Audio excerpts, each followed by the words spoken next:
Insights are still incredibly important. Like, I feel like when we talk to clients, like every single conversation is what kind of insights can you bring to the table? What do you have that's different that I can't get elsewhere? Frankly, like the attention piece, like people want to talk to us about it because of this data set that we have that's pretty vast and what that could mean relative to media. And we get asked about these kinds of data sets all the time. So I don't think like the value of insights is going anywhere. This is the Snarketing Podcast. For marketers, by marketers. Talking to marketers with just a touch of snark. Now, here are your hosts, Valerie Vespa and Matt Wurst. Greetings and happy Halloween season to those who celebrate. I'm Matt Wurst. And I am Valerie Vespa. It took you a minute there to get your name out. Were you struggling, Valerie? I don't know. I was thinking about Halloween. Oh, yeah. What's it go as? There's so much pressure every year. God, costume anxiety. I already have it. But that is not what we're going to talk about today on this episode of the Snarketing Podcast. Although, maybe at some point we should dedicate an entire hour to Halloween's past and future. Because I think it, for me, is the most underappreciated marketing event.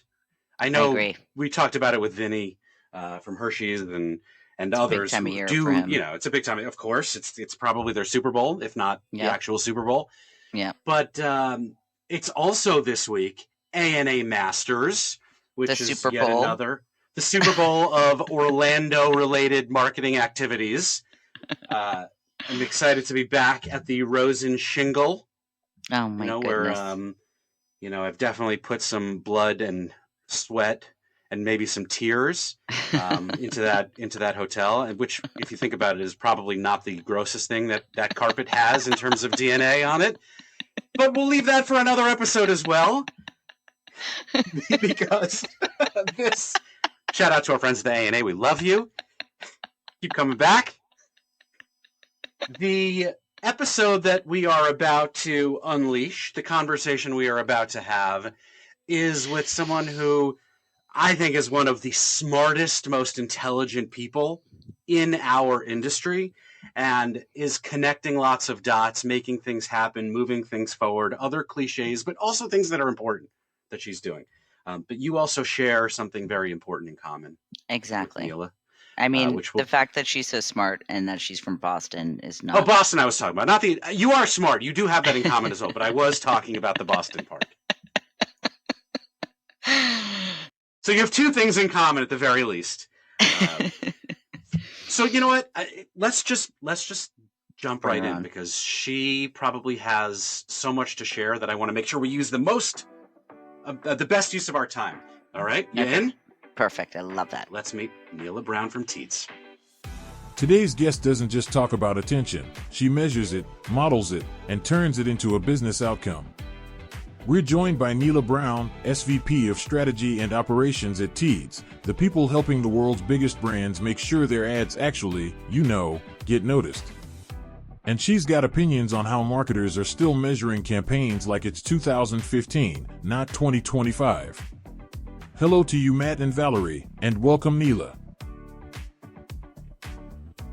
Hi, Neala, and welcome to our podcast. We are so grateful you are able to make some time out of your likely busy schedule to join us. Thanks for being here. Thank you so much for having me. I'm excited to talk to you guys today. So I'll let my hair down and tell you a little secret. Of all of the guests that we have had so far in the last 3 years, I have probably done more preparation for this conversation, which isn't saying much considering that I don't often prepare, but just seeing your experience, your background, I kind of got intimidated. So I had to just, you had me. You had my attention, which is an interesting point that we can jump into, because that is where I want to focus, at least to start. That's a good one. So let's kick off by talking about that thing that we are all chasing as marketers in media in our world, attention. And what that means for brands, for media, and I don't know, maybe my sanity, If attention is this new currency, Mhm. how are we not all broke right now? Let's just start there. And is it new? Is attention new? Yeah, I mean, I think it's like such an interesting topic, and I feel like it's one of those things that has really like kind of caught us all by storm. Like you hear about it at every conference, like everybody has an opinion on it. Some people are really bought in, some people don't necessarily buy into it. And then like when you just think about all of the different kind of aspects of it, creative, media, currency, the theory of it and like the academic aspects of it versus like practicality and usability like in market for like a media buy.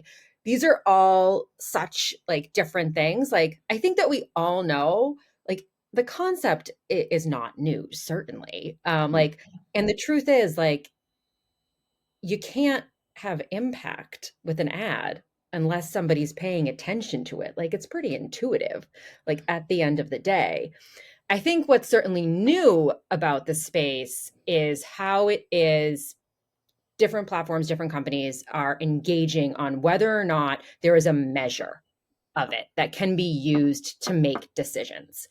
And that's interesting to me, certainly. I will tell you, I started kind of talking to partners in this space pre-COVID, had conversations with a number of different partners, and I was still agency side at this point. And the reason it was interesting to me to start, and like what got me, was the notion of having something to help me make decisions, in particular in kind of that upper mid funnel area where the outcome measurement that you rely on is not something you get on a daily basis. Like when we think about performance media and how it is you get access to actionable data, whether it's conversions, whether it's something that just precedes a conversion, that's something that's really usable to make decisions on, to build models on. And in the upper funnel, like I remember writing measurement plans where like our proxy KPI was reach or unique reach or just impressions even. Like these aren't things that like, yes, you want to achieve them, absolutely, and reach is critical to how we do this.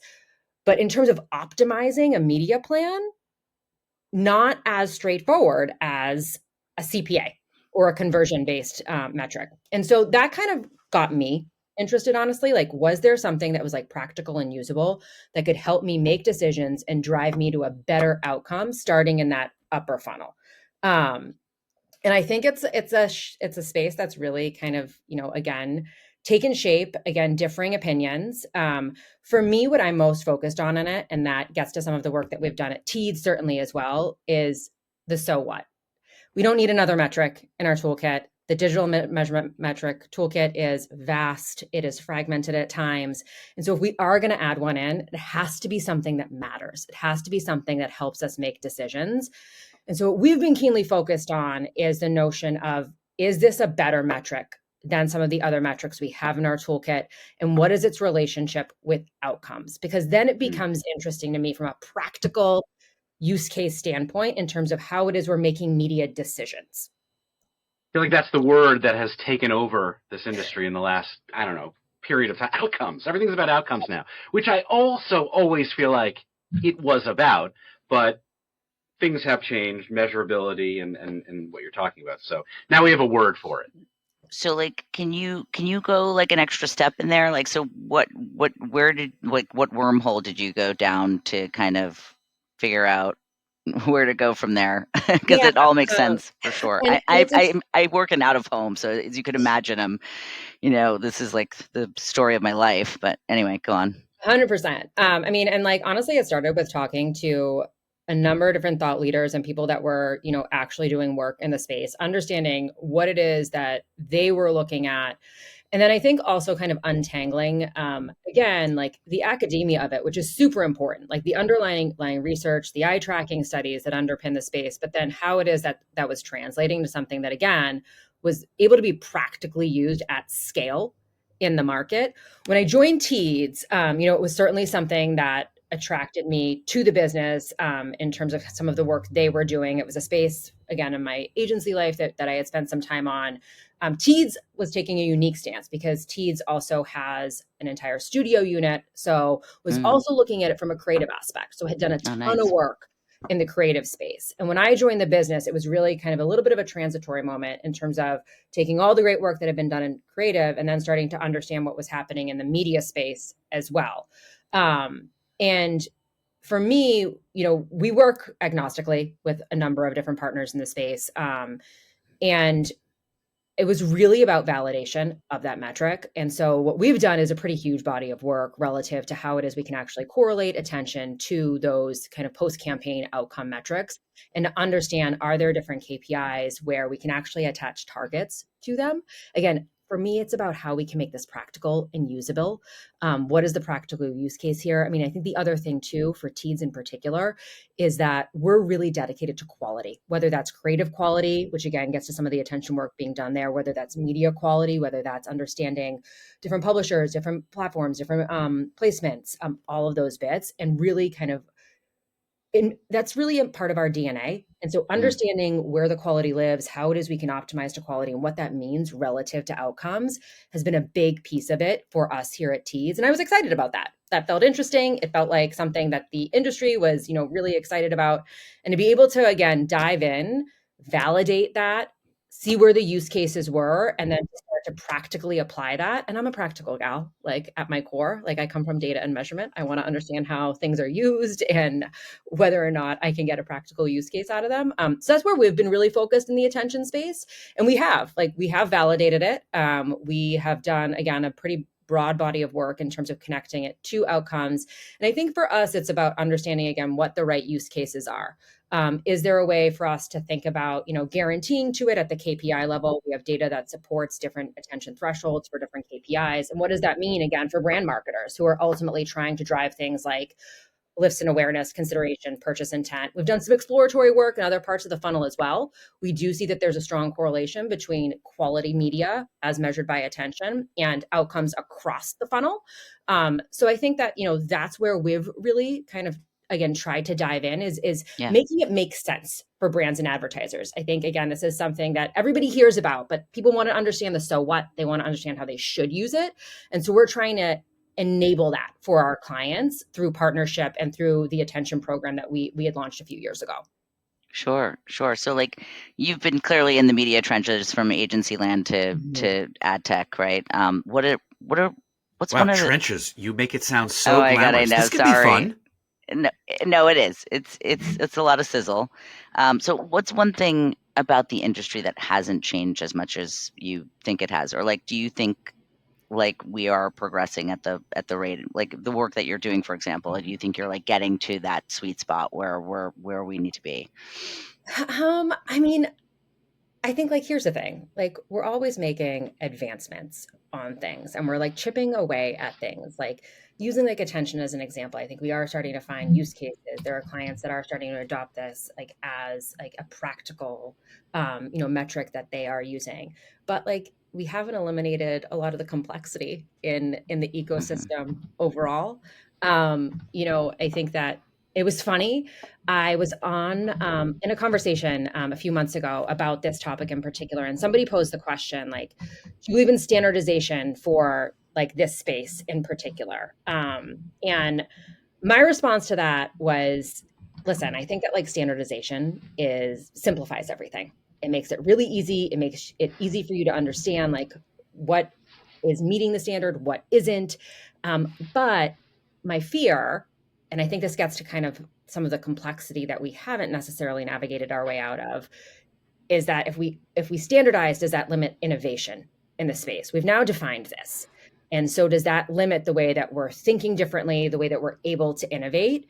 And so like, I don't have a clear answer on that because like there is kind of that tension there, but I do think that like in terms of the ecosystem, so much continues to change, which is so exciting. And I think that's why we all stay in this to some degree, is that there's always something new to learn, something new to kind of get your head around, but that adds to the complexity of it all, which, we're all, I think, still trying to navigate.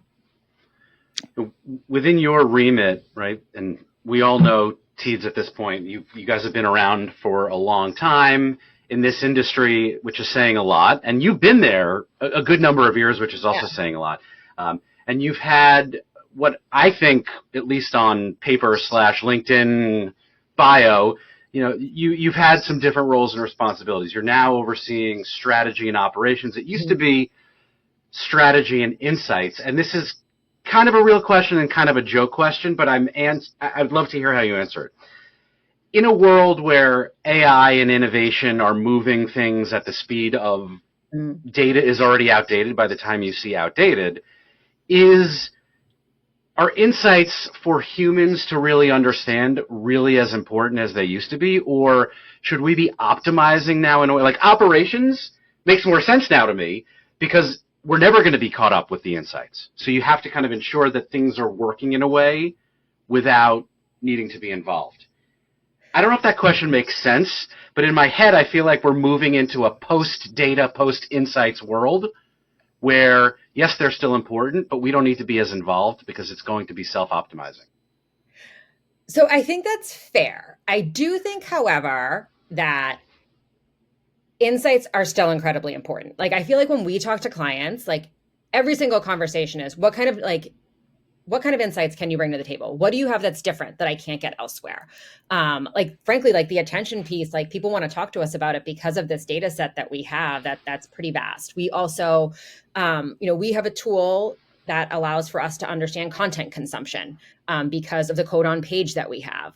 And we're able to understand patterns and how it is people are actually consuming content. It's actually really interesting around kind of like seasonal events and when it is people start consuming things and what that could mean relative to media. And we get asked about these kinds of data sets all the time. So I don't think like the value of insights is going anywhere. No, it's not like macro, micro, like has the balance shifted a little bit maybe, right? But I do think that like with the promise of AI, the buzzword of the moment, how we get to those insights certainly is changing. And frankly, the other thing that like to me is interesting is the kinds of data that can come together in different ways to develop insights. Like I do think that historically, like you still have had fragmentation of different kinds of insights. Like even at an agency, like you had like your strategy and planning team that worked in tools like GWI and things like that. And then you had like a measurement and data and analytics team that was looking at things like performance relative to a campaign. Like how do those worlds converge in an even more powerful way? And obviously they do. Like these teams are talking to each other on the back end and you're understanding how it is your audience insights in the planning stage then translate into performance in the back end and how you can optimize that. But, with I think the promise of AI and how it is, we can build agents to kind of mine data in a way that is far faster and probably far more vast in terms of what can be kind of analyzed and brought together. Like, is there opportunity there? I mean, I think that all of us who have spent time deep in Excel sheets in agencies, certainly the notion of having some of that done for us and being able to kind of focus on what are those insights? Can we validate them? But then again, like, how do you apply them?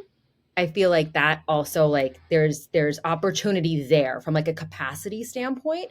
When you think about kind of how it is time spent can be changed when we think about the impact of AI on workflow in particular, like that to me is what's interesting here. Like, do the insights actually get to be more meaningful because of where it is we're actually able to spend time? I want to go back for a second to the whole attention thing and how you are looking at different facets of a campaign, let's say, and figuring out all the data behind the attention stuff. So like, are there general trends you're seeing from like a creative standpoint that lend itself to driving better attention? Like seasonality you mentioned, like, are there certain like trends that like some funny things that you learned along the way that might be interesting to the audience?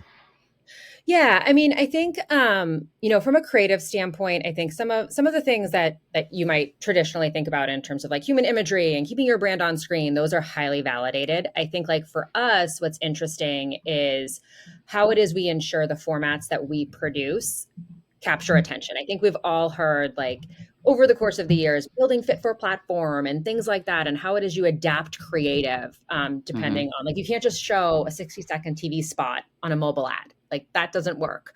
And so how it is we're actually generating those insights to understand what is engaging users in the creative space, I think, is important. I think the other thing too is format. There are certainly nuances in terms of format, in terms of what is actually generating attention. I think the other thing that's interesting is channel. Like, I think that there's some things about this that are relatively intuitive. The TV screen tends to score higher than, a display ad or something like that. But I think like the one thing that's interesting to me about that is when you think about attention, and again, getting back to like practical use cases, if you were to just optimize just for attention, volume of attention, what you're ultimately going to do is limit your reach and probably increase your CPMs, because that's a much smaller supply set than kind of the broad number of impressions that we have available in the media ecosystem. So for me, what I actually like to kind of dive in on, and why knowing all of these different things about the way different formats, the way different channels perform, is how do you get to the right media mix that overall delivers the right amount of attention to deliver on your overall KPI. And that's different based on the KPI. Right. You might not need quite as much for one KPI versus another, but more of like a priming effect or something might be more relevant. Yeah. And how it is different channels. I mean, it's again, getting back to traditional media planning to some degree, but having kind of this linchpin that does seem to have a higher correlation to our outcome. How do we balance that and get to the right overall kind of attention threshold, while also balancing things like scale of impressions and media efficiency? So attention threshold, that's a fascinating concept. Can you explain what that means in my CMO brain? Explain it to me like I'm a CMO. Certainly. And I think that like part of it is like there are different measurements also in the attention space, like depending on who you're talking to, what partner you're using, whether you're using something that's like an in-market currency or maybe doing something that is more lab-based from like a research perspective. What we've done is we've partnered with a couple of different companies to understand, like, are there essentially based on their metrics, baselines that we know that when we hit those, we see a spike in a KPI.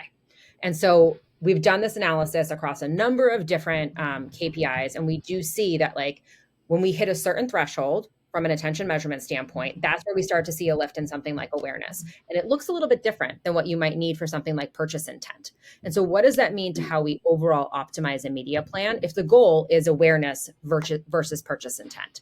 So it's about identifying what those look like. Obviously, like that requires a fair amount of work to be done with, like I mentioned earlier, like we've done a number of studies across the board and we've aggregated those into a data set where we can start to make those kinds of correlations. What's interesting to me though, and we, at this point, it's still an aggregate data set, but we have been able to start to break things out for certain verticals.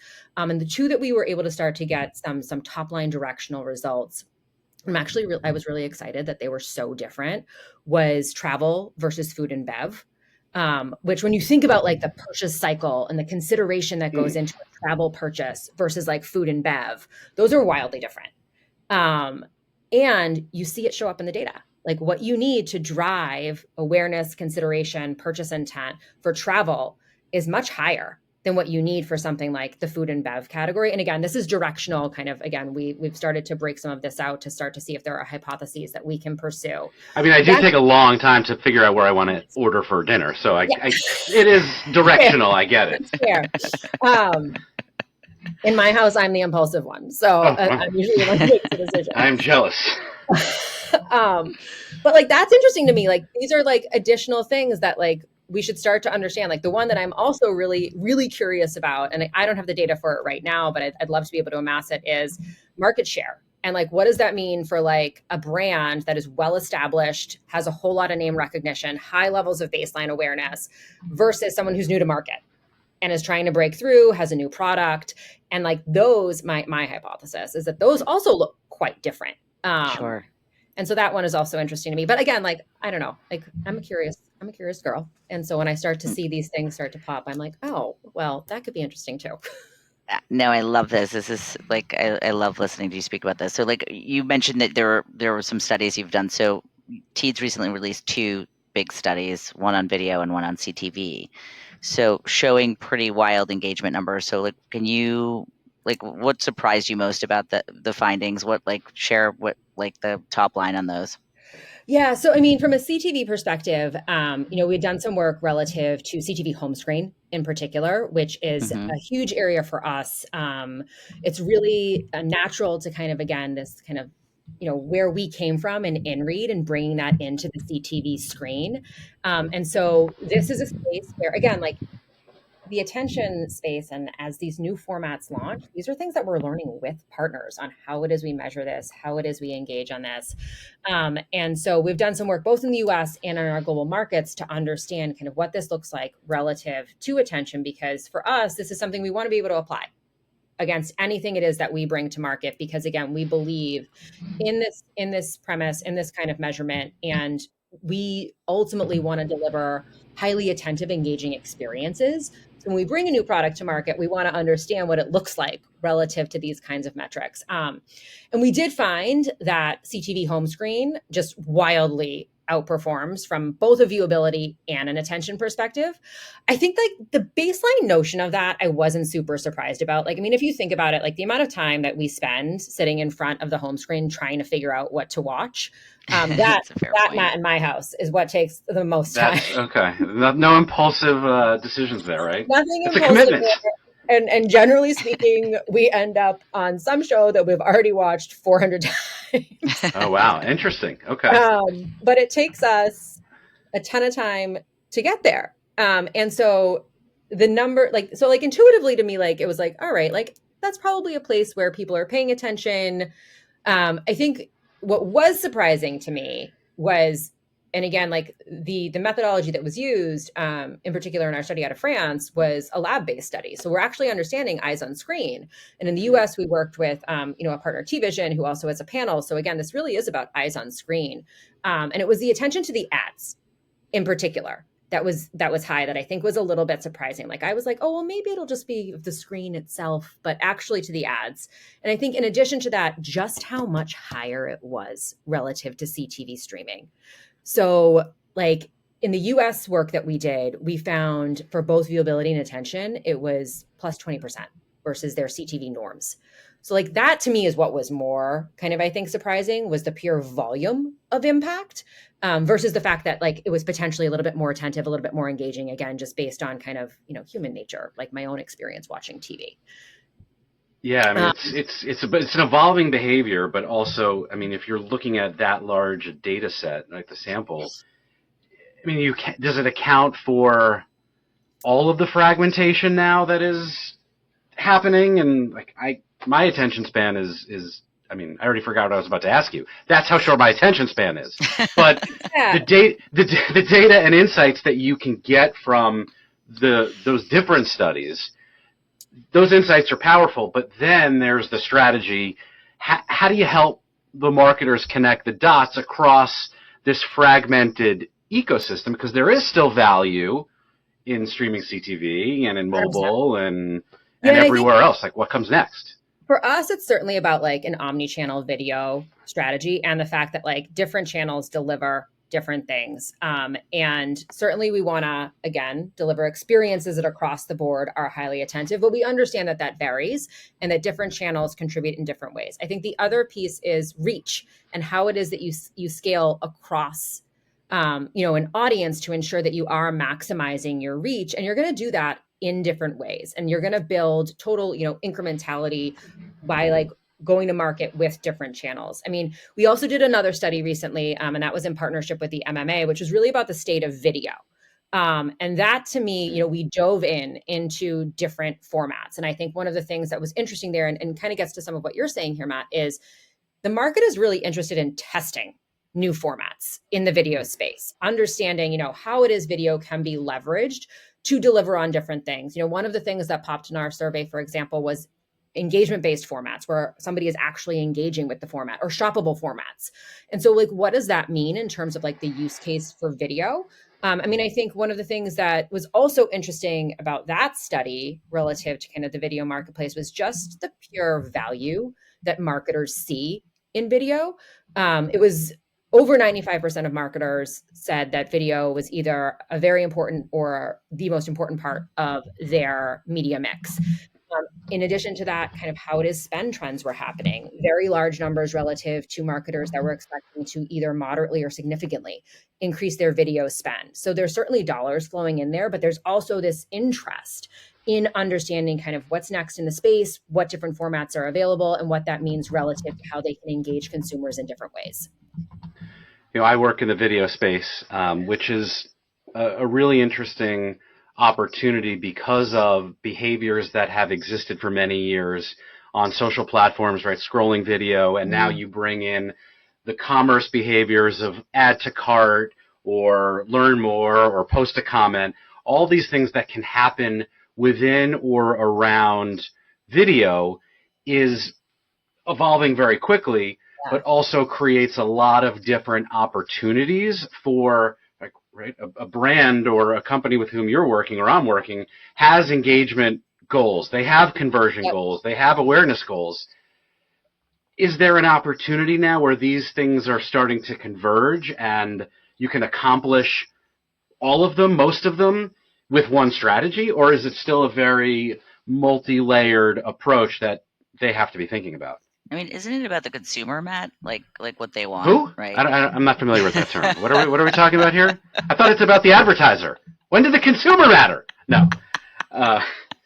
Sorry, I didn't mean to interrupt. No, you're right, though. The consumer journey, though, which I think is a term I don't really love to use, but at every point, the consumer is doing something along there.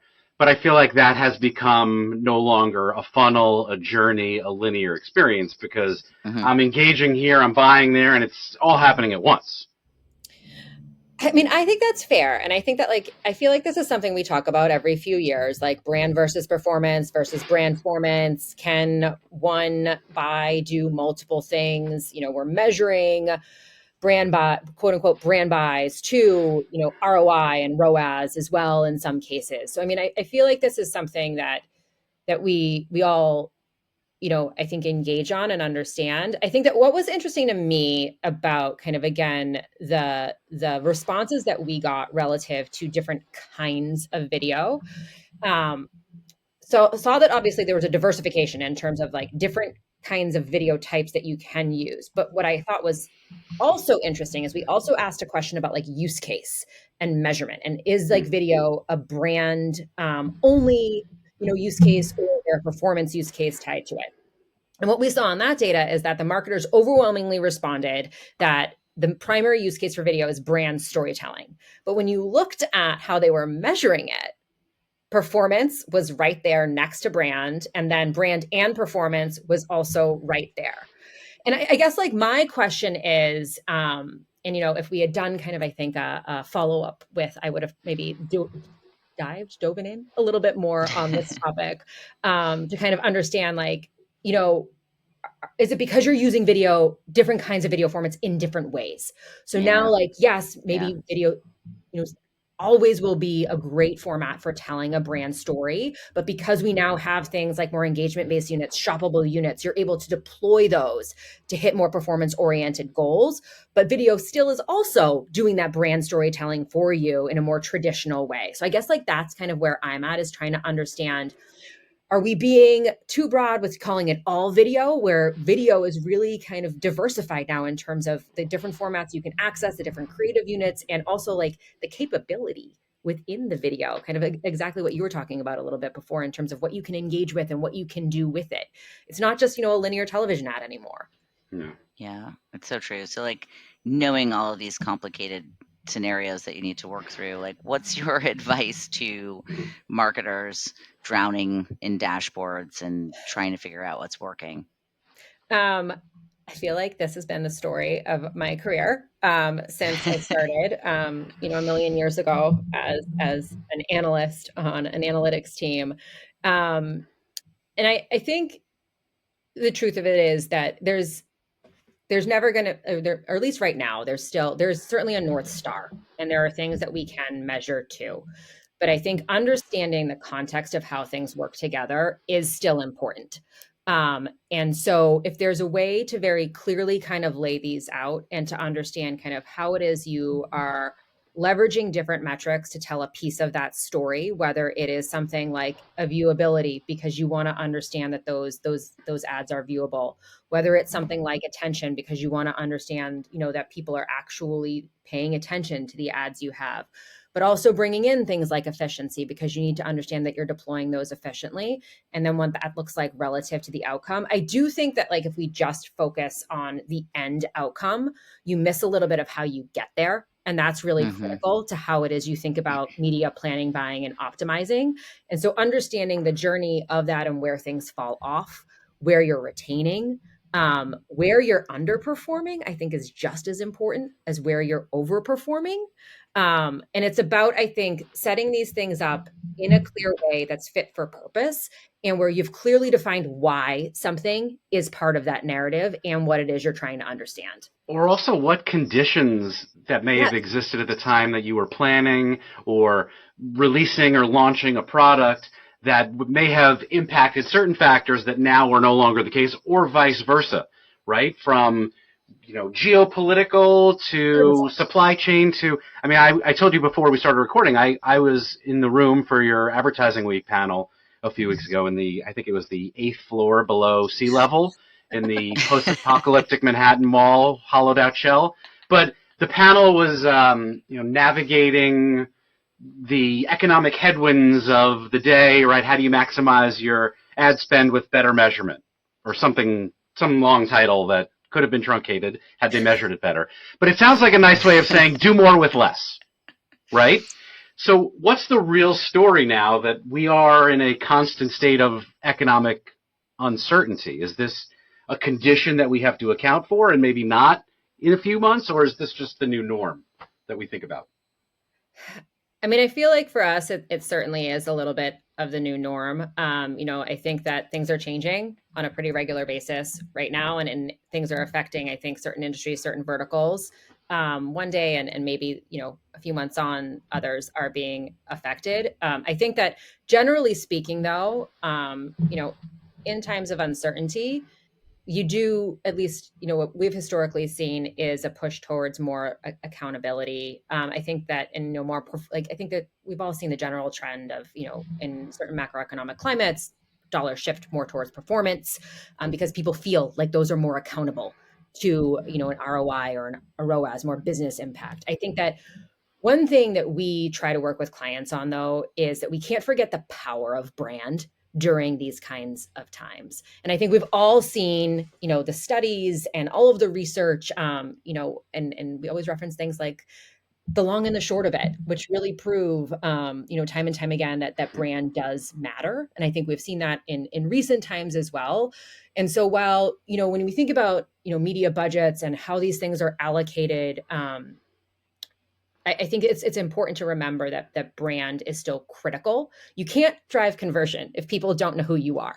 Like at the end of the day, like brand awareness, consideration, all of those things are important to how it is you drive lower funnel. And this is why I do think it's like the video space is particularly interesting in terms of how it is you tell those brand stories, even if there is a little bit of an element of kind of, again, more, conversion oriented or engagement oriented, that is more, in that kind of action bucket. So I do think that's interesting, but we do talk a lot about it. We're a full funnel platform, and the ability to execute both brand is critical to how it is ultimately business results are sustained. Yeah. And I think about loyalty too, like the idea of 100%. like loyalty to brands is just so different, but lowers acquisition cost. True.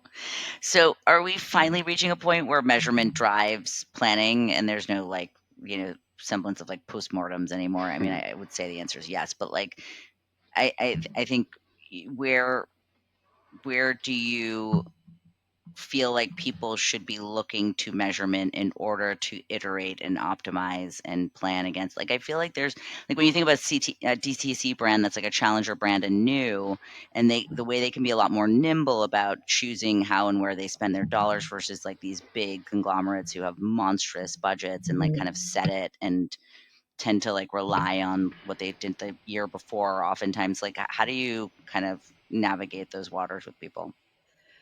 Yeah, and I think, certainly we're seeing measurement play a far bigger role. And some of that is about data access. Some of that is about the way that, AI again is improving speed to market in terms of accessibility Sure. of that data. I guess for me, there are a few things that come down to like the essentials of how it is we plan media and what's critical. I think it's really important to understand reach and to understand incremental reach and how it is you're reaching the audience that you're targeting and how you're reaching new audiences, to ensure that again you're getting the advertising that you're investing in front of the right eyeballs, in terms of your core audience, and then newer eyeballs as you seek to engage. I do think that understanding what your core or your KPI for the campaign is from a campaign outcome perspective is critical, and being precise about that if you can be. Again, this is really complicated and there's a lot of different metrics out there. But if ultimately you've decided that the campaign is designed to drive people into store, let's be sure that we are accessing that data as readily as we can.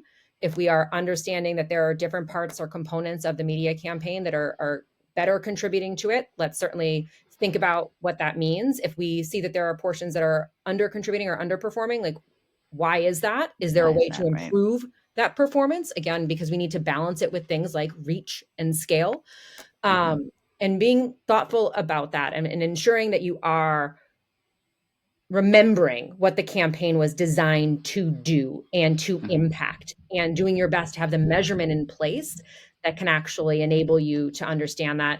And then I think at the end of the day, like we'd be lying if efficiency and kind of cost pers and understanding like how it is that media is delivering relative to the investment isn't something that also is critical to managing a media budget overall, and understanding the contribution in different ways to that end outcome.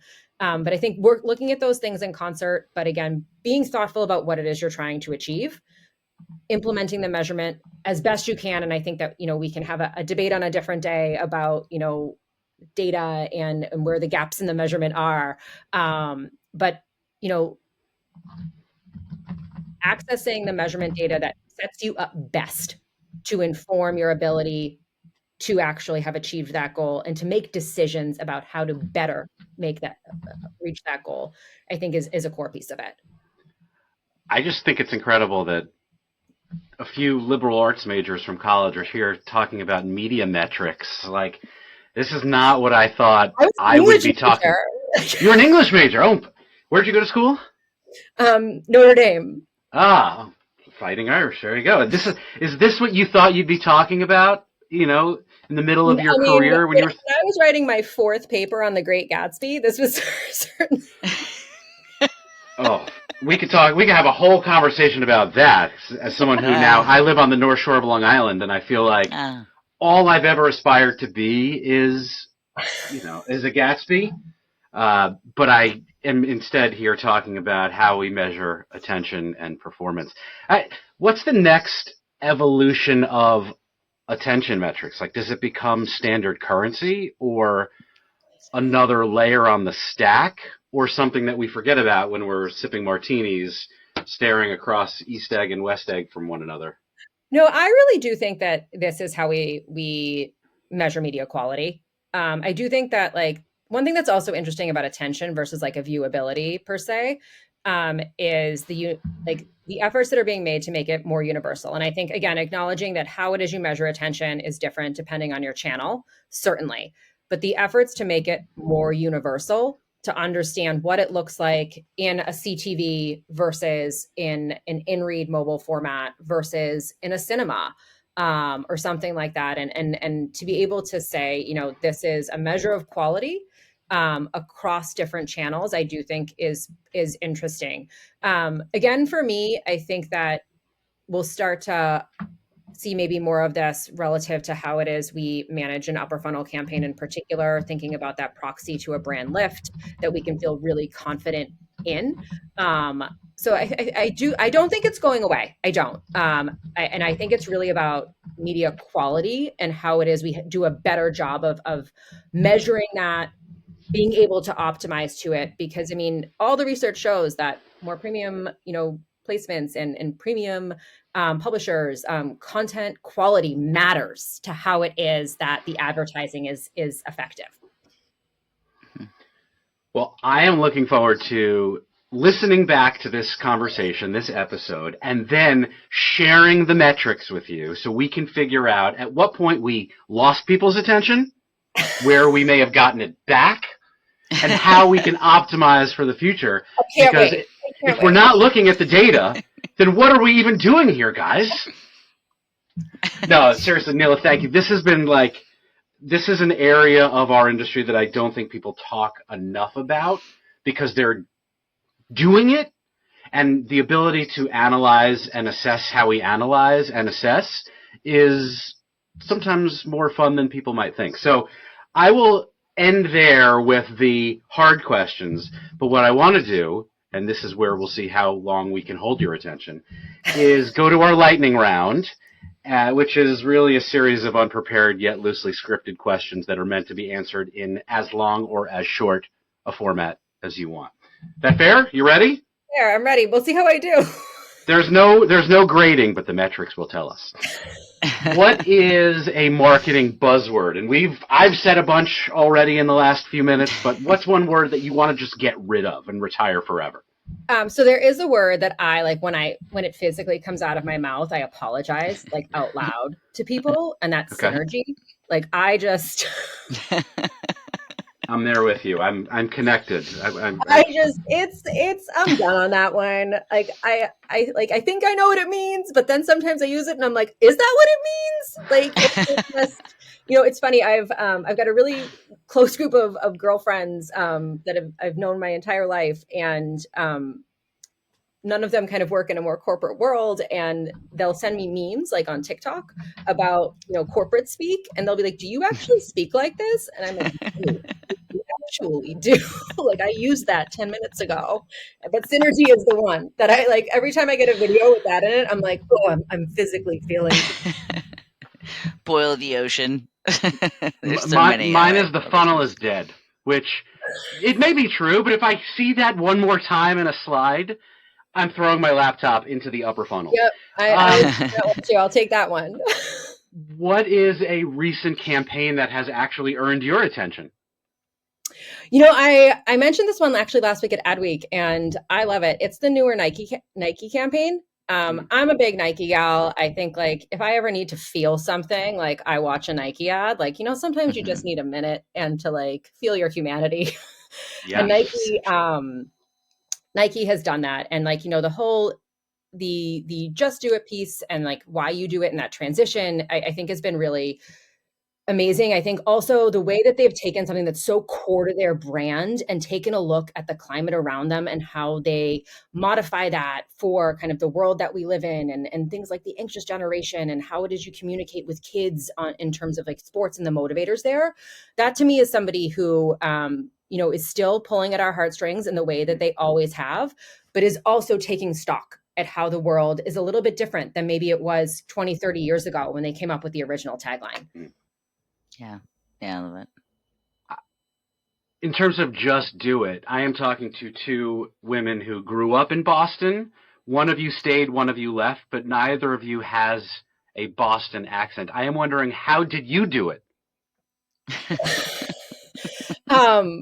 It's really interesting because my parents definitely still have them. I think they're a little bit more muted than they were when I was a kid, but my accent is a journey. When people ask for fun facts, it's one of the ones that I use. That and the fact that I'm very passionate about Benihana, just wanted to sneak that in. But I smell it from here, by the way. You're Benihana. I'm from Boston. My parents are from Boston. My grandparents are from Boston. And however, when I learned to talk, lived in Dublin, Ireland. My dad had a job opportunity, so we lived there when I was really little. So I came back. Fighting Irish as a kid and fighting Irish for school. Wow, there you go.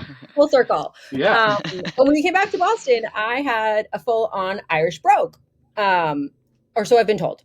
And I actually kept it for about 6 months, and then went to kindergarten in South Boston, and apparently was made fun of for having an Irish brogue, which I find a little bit complicated given the history of the Irish in Boston. That feels weird. It feels like they might like that.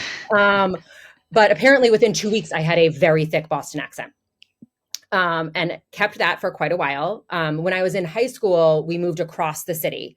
So out of South Boston into an area that's a little bit more residential on the other side of the city. The accent muted a little bit like when I lived there, but then I went to college in the Midwest. And the truth is, like, in my freshman year, I think that I got asked if I could pack a car like so many times at parties that I finally was like, I can also park it. And I lived in Chicago for a few years after college. So just, I think, like, a lot of time kind of in that environment. But I will tell you this, one of my husband's favorite games when I've had a cocktail is when will it show up? It's always with the cocktails. It's so true. And now my colleagues are also in on this game, and there are a few words that in particular, like, I still can't really get out of my mouth. But it's a fun little game he likes to play. I feel like you could have been an actress with the ability to change your. I mean, the truth is, though, like, I'm actually really bad at accents. So, like, oh, you are. This probably deserves its own, like, social media handle that you could turn into a meme, like a single theme meme. Speaking of social media, is a 10 or 6 or 15 second view on TikTok the same as a 15-second view on Hulu? I don't think so. I think when you think about the experience of those two things, TikTok is deeply engaging. It's a smaller screen, like, you're right in front of that. And I think it is a different experience than on the television screen. I do. And the last one, I will ask you to finish this sentence. The future of media will belong to the brands who... Oh, my. I told you, it's easy. We always end with just an easy one. I mean, that's really... I think it will belong to the brands who don't forget who they are and make sure that they continue to tell that story. Wow. You have told an incredible story. So thank you for sharing all of this with us. I've appreciated getting to know you. Yeah, this was fun. And nice meeting you. Let's do it again maybe before we have to return to the basement of the Manhattan Mall. Is that fair? I'd love that. All right. Thanks again, Neala. I'll look you up in Boston. Thank you. Bye. What a way to end. And I can tell you that Neala had my attention the entire time. Thanks for joining, thanks for sharing, and thanks for listening to this episode of the Snarketing Podcast. Until next time, wishing you all a snarky Halloween.